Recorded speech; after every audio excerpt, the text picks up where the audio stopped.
नमस्कार दोस्तों, नमस्कार। आपकी दिवाली बहुत अच्छी मनी होगी। लेकिन मैं आपसे ये निवेदन करना चाह रहा था कि इस दिवाली पर स्वदेशी, आत्मनिर्भर भारत और वोकल फॉर लोकल का नारा खूब चला। प्रधानमंत्री जी चीन जाकर के आने के बाद इस नारे में और तेजी आई।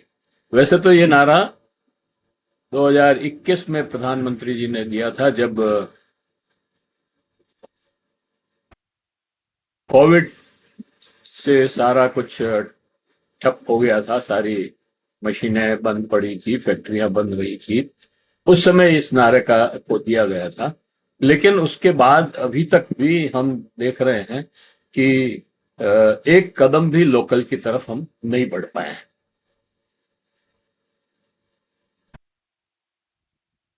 और प्रधानमंत्री जी ने ये नारा अभी फिर से रिपीट किया है।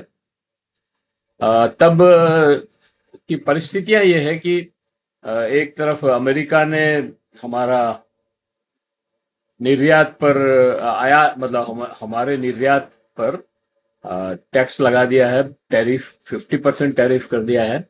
और दूसरी तरफ चीन जो है, चीन से हमारा जो विदेश व्यापार है, उसमें हम $100 करीब, 100 मतलब 100 अरब डॉलर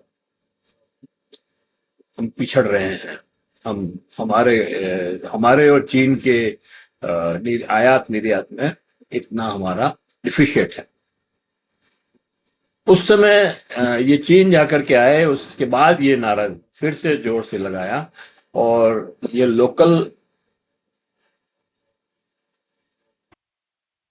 इसलिए भी जरूरी था कि अमेरिका ने मतलब अमेरिका ने टैक्स हमारे पे टैरिफ बढ़ा दी, लेकिन हमने कृषि मतलब कॉटन पे टैरिफ हटा दी, जीरो पर।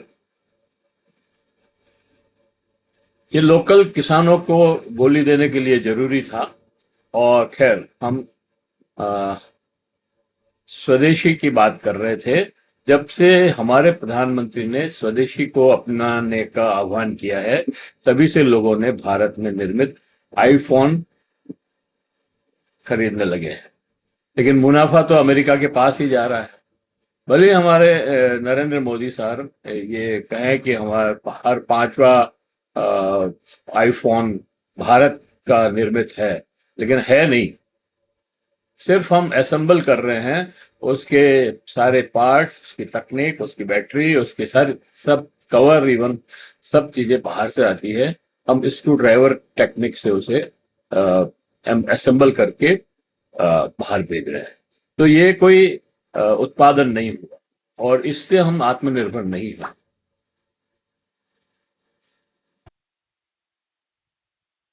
वास्तव में स्वतंत्रता का ये जो नारा है, मतलब वास्तव में ये स्वदेशी का जो नारा है, वो अ, पिछले 100 साल में लगभग, बल्कि 125 साल हो गए थे क्या जाए, 115 साल में लगभग बार बार उठता रहा है। और इस पर ध्यान दिया भी गया और न भी दिया गया, मतलब दोनों तरह की स्थितियां हैं।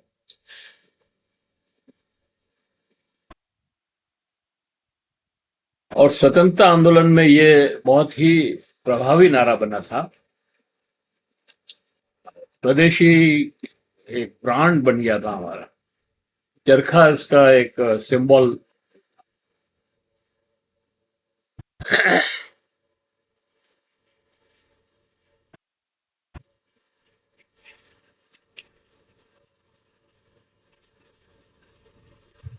वास्तव में स्वतंत्रता आंदोलन में लगा स्वदेशी का नारा और आत्मनिर्भरता के नारे में, और आज आर आरएसएस और स्वदेशी जागरण मंच के स्वदेशी नारे में बहुत फर्क है।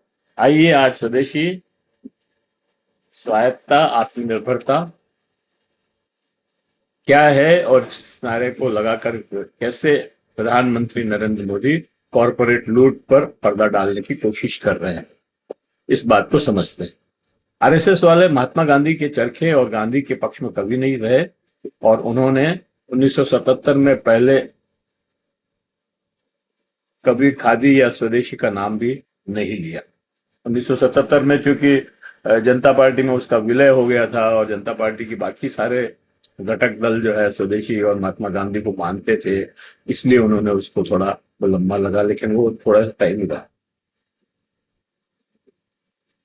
ये लोग हमेशा ये सवाल खड़ा करके महात्मा गांधी और चरखे को रॉन्ग बॉक्स में डालने का प्रयास करते हैं। जब भी देश की आजादी की बात चलती है, लोग प्रति प्रश्न करते हैं, गांधी के चरखे से ने दिलाई क्या आजादी? निसंदेह चरखे ने आजादी नहीं दिलाई। आजादी दिलाने में बहुत सारे लोगों का हाथ था। भगत सिंह, चंद्रशेखर और इशफाक उल्लाह खान का तो हाथ था ही, लेकिन और लोगों का भी बहुत हाथ था उसमें। केवल चरखा नहीं था, लेकिन चरखा उस समय, खादी और चरखा जो है एक ब्रांड बन गया था, ब्रांड। खादी वस्त्रों की लेकिन चरखा स्वदेशी का ब्रांड था। खादी वस्त्रों की तैयारी ने विदेशी वस्त्रों की होली जलाकर अंग्रेजों की अर्थव्यवस्था को बड़ी चोट पहुंचाई थी। यहाँ यह भी स्पष्ट कर दे कि ये स्वदेशी का जो नारा है, ये कोई महात्मा गांधी के साथ नहीं आया था, ये तो हमारे यहाँ पहले से ही लागू था। वो सारी बात करें उसके पहले मैं ये चाहता हूं कि आप ने अगर हमारे इस यूट्यूब चैनल महावीर समता संदेश को सब्सक्राइब न किया है तो सब्सक्राइब कर लें, और बेल आइकन दबाना न भूलें। वीडियो अच्छे लग रहे हैं तो लाइक करें, फॉरवर्ड करें और लोगों को भी भेजें। और ये तो बहुत ही इम्पोर्टेंट चीज है, क्योंकि इस नाम से मतलब आत्मनिर्भरता और स्वदेशी के नाम से जो भ्रम फैलाया जा रहा है देश में, उसको उजागर करना और सब लोगों के सामने लाना बहुत जरूरी है। तो दरअसल में स्वदेशी का ये जो विचार है 1905 में जब बंग भंग का असहयोग आंदोलन चला था, उस समय संगठित रूप से उभरा था। उस समय के नेता बाल गंगाधर तिलक, बिपिन चंद्र पाल और लाला लाजपत राय। बाल पाल लाल, बाल पाल लाल के नारे से ये फेमस थे तीनों जने। और इन नेताओं ने स्वदेशी का नारा ही नहीं बल्कि प्रतिरोध का औजार बना दिया। और उस समय मतलब विदेशी वस्त्रों की होली जलाई, और स्वदेशी जो अपने यहाँ बने खादी और ग्रामोद्योग में बुना कपड़ा, उसको जो है पहनने लगे, उसको अपनाया। गांधी युग में मतलब उसके बाद 1909 में महात्मा गांधी ने ग्राम स्वराज किताब लिखी, और उसमें जो है उन्होंने इस ग्राम स्वराज, हिंद स्वराज किताब लिखी। उसमें ग्राम स्वराज को बहुत ज्यादा महत्वता दी, और उसमें ये स्वदेशी, दरअसल वो किताब जो है एक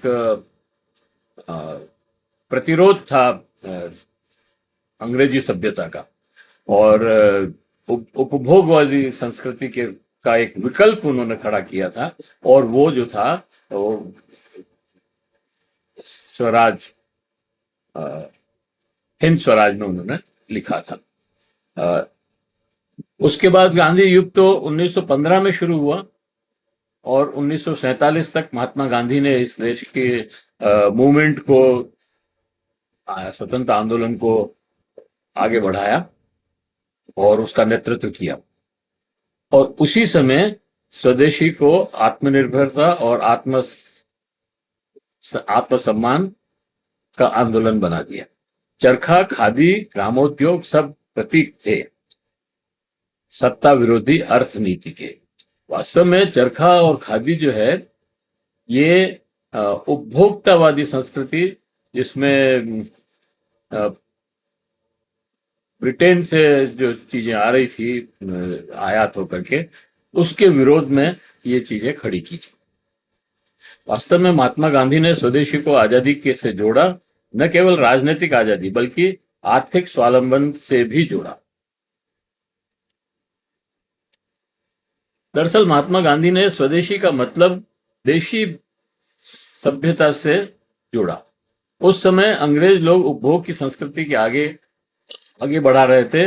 उससे टकराने के लिए महात्मा गांधी ने और उसका विकल्प खड़ा करने के लिए महात्मा गांधी ने स्वदेशी संस्कृति व सभ्यता को अपनाने का आह्वान किया, जो वास्तव में उपभोग पर नियंत्रण करना था।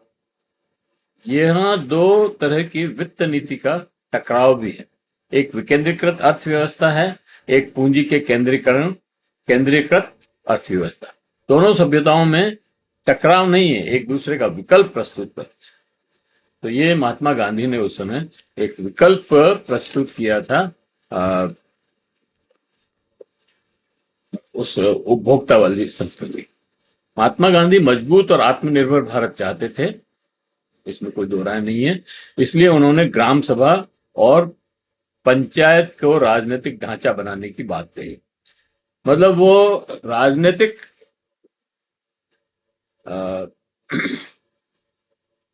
राजनीति का भी इतना विकेंद्रीकरण करना चाहते थे कि के लोग गांव की बातें अपने गांव में ही तय कर लें, उनको केंद्र की तरफ न देखना पड़े।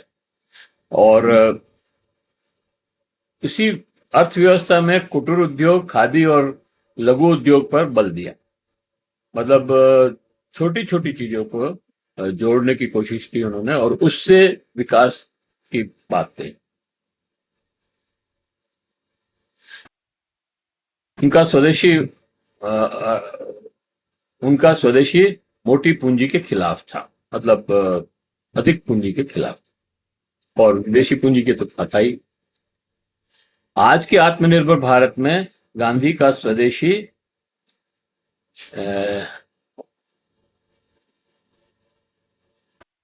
कहीं नजर नहीं आता है। लेकिन आत्मनिर्भर Bharat, make in India, vocal for local, startup India आदि से आत्मनिर्भरता नहीं ला जा सकती है। ये सब नारे हैं आज के। वर्तमान में जो सरकार है या जो व्यवस्था है वो ये नारे लगा रही है। आत्मनिर्भर भारत का नारा भी लगा रही है, मेक इन इंडिया, जो बिल्कुल विपरीत नारा है। मेक इन इंडिया का मतलब है कि आप भारत में आकर के चीजें बनाओ। अगर विदेशी कंपनियां आकर के भारत में चीजें बनाएगी, वस्तु बनाएगी, तो हम आत्मनिर्भर कैसे होंगे? आत्मनिर्भरता का मतलब तो यह है कि हम विदेशों पर डिपेंडेंट नहीं रहें और हम अपना उत्पादन करके अपने को सर्वाइव करें। यह है आत्मनिर्भरता। अब यहां तो बात ही बिल्कुल डिफरेंट है।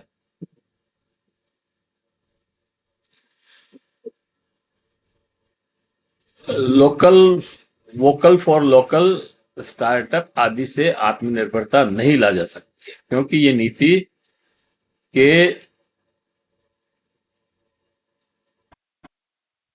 तौर पर आत्म संयम नहीं सिखाती, क्योंकि ये विदेशी पूंजी के बल पर प्राप्त करना चाहते हैं, क्योंकि इसमें इसके पूंजी और सत्ता का केंद्रीकरण निहित है। वोकल फॉर लोकल एक ब्रांड है, एक फ्रॉड है, न क्योंकि यह देशी पूंजीपतियों के पक्ष में लगाया गया नारा है, क्योंकि ये देशी ब्रांड का विदेशी माल बेचने का को प्रोत्साहित करता है।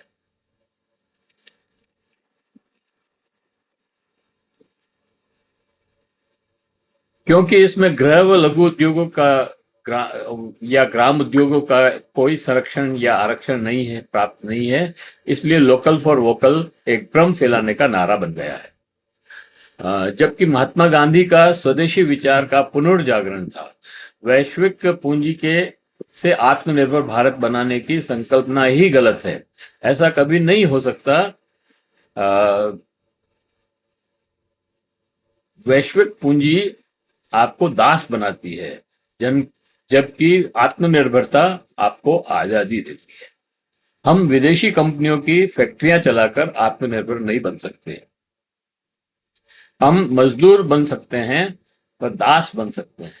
मोदी जी अपने भाषणों में आईफोन का उदाहरण देते हैं, लेकिन क्या आईफोन हमारे देश का उत्पाद है?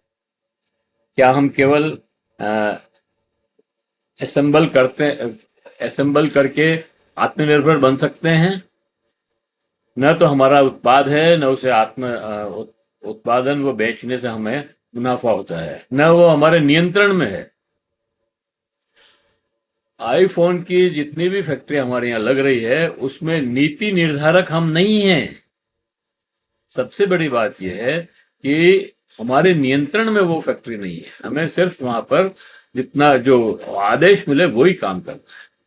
वैश्विक पूंजी वास्तव में संसाधन का दोहन करती है, श्रमिकों का शोषण करती है और बाजार को नियंत्रित करती है। हमें आत्मनिर्भर नहीं बनाती, हमें निर्भर बनाती है, हमें नव उपनिवेश बनाती है। मैंने आईफोन का उदाहरण दिया। यह हम दवा, इलेक्ट्रॉनिक्स या सोलर पैनल के भी देख सकते हैं के नाम भले भारतीय ब्रांड हो, पर तकनीकी, कच्चा माल, डिजाइन और लाभ नियंत्रण विदेशी हाथों में है। इससे भारत उत्पादन का केंद्र नहीं, सस्ता श्रम बाजार बन जाता है। महात्मा गांधी इसे गुलामी का आधुनिक रूप कहते थे। मैंने ऊपर भी कहा, पश्चिम की फैक्ट्रियां चलाने से आत्मनिर्भरता तो छोड़, हम स्वतंत्र भी नहीं रह सकते हैं। हम गुलामी की ओर बढ़ रहे हैं। मोदी जी की आत्मनिर्भरता का नारा राजनीतिक अर्थ में फ्रॉड है, यह गुलाम बनाने का रास्ता पर है। आत्मनिर्भरता और लोकल फॉर वोकल के से लोग समझते हैं गांव, किसान, कुटीर उद्योग, छोटे व्यापारी को प्रश्रय मिलेगा, उसमें खुशहाली आएगी। लेकिन ये एक भ्रम था। एमएसएमई का सेक्टर के बजट घटे हैं, कृषि में कॉरपोरेट व बाजारीकरण को प्रोत्साहन मिला है, शिक्षा, स्वास्थ्य पर तेजी से निजी व विदेशी पूंजी का कब्जा बढ़ रहा है और तकनीकी नीति पूरी तरह विदेशी कंपनियों पर टिकी है। यानी नारा लोकल का, नीति कारपोरेट की। यह वही है जिसे महात्मा गांधी आर्थिक छल कहते थे। यह सही आत्मनिर्भरता गांवों में हर घर में एक उद्योग चले, तकनीकी को समुदाय आधारित बनाया जाए, नीति निर्माण में स्थानीय भागीदारी की स्थानीय भागीदारी हो, नीति निर्धारण में स्थानीय भागीदारी हो, तभी जो है हम आत्मनिर्भर बन सकते हैं। तो ये सारी चीजें हैं जिसके ऊपर हमें ध्यान देना पड़ेगा, तभी हम आत्मनिर्भर बन सकते हैं। बाकी जो आज जो नीति है उससे हम आत्मनिर्भर नहीं बन सकते। आप देखिए 2021 में प्रधानमंत्री जी ने नारा लगाया आत्मनिर्भर भारत का। क्या हम एक कदम भी आत्मनिर्भर भारत की तरफ बढ़े हैं? हमारी नीतियों में क्या इस तरह का कोई परिवर्तन हुआ है कि हम आत्मनिर्भर बन जाएं? क्या हमारा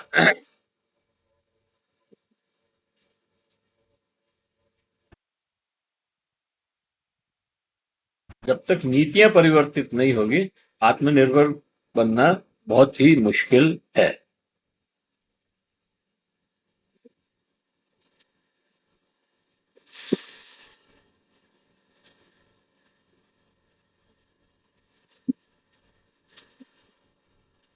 स्वदेशी का अर्थ कभी नारा नहीं था, वो भारत की सभ्यता की आत्मा थी, जहां मनुष्य केंद्र में था, न कि बाजार।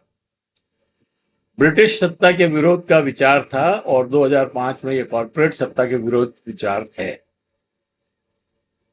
2025 में यह कॉर्पोरेट सत्ता के विरोध का विचार है। लेकिन क्या ये कॉर्पोरेट सत्ता का विरोध कर रहा है? नहीं कर रहा है। तो हम कैसे आत्मनिर्भर बनेंगे? इसलिए हमें हमारी इन नीतियों को बिल्कुल उलटना पड़ेगा, पलटना पड़ेगा। हमें नई नीतियां बनानी पड़ेगी। हमें गांव को मजबूत करना पड़ेगा।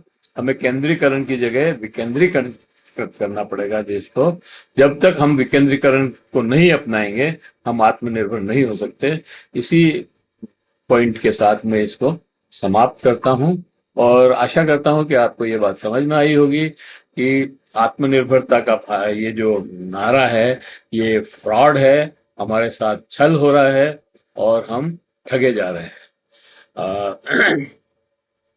बिना अ, बिना बिना रोजगार के तो हम आत्मनिर्भर हो ही नहीं सकते, और इस ये व्यवस्था रोजगार पैदा ही नहीं कर रही है, तो हम कैसे आत्मनिर्भर होंगे। तो ये आपको ये वीडियो अच्छा लगा होगा तो आप इसको लाइक करें, फॉरवर्ड करें और लोगों को भेजें। और अगर आप तो ये अगर आपने अभी तक भी हमारे YouTube चैनल महावीर समता संदेश को सब्सक्राइब न किया है तो सब्सक्राइब कर लें, बेल आइकन दबाना न भूलें। और कमेंट बॉक्स में जाएं, कमेंट लिखें, सुझाव दें। आपके कमेंट और सुझाव हमें और बेहतर करने की ओर अग्रसर करेगा। जय हिंद, जय भारत। फिर मिलते हैं कभी एक किसी और वीडियो के साथ।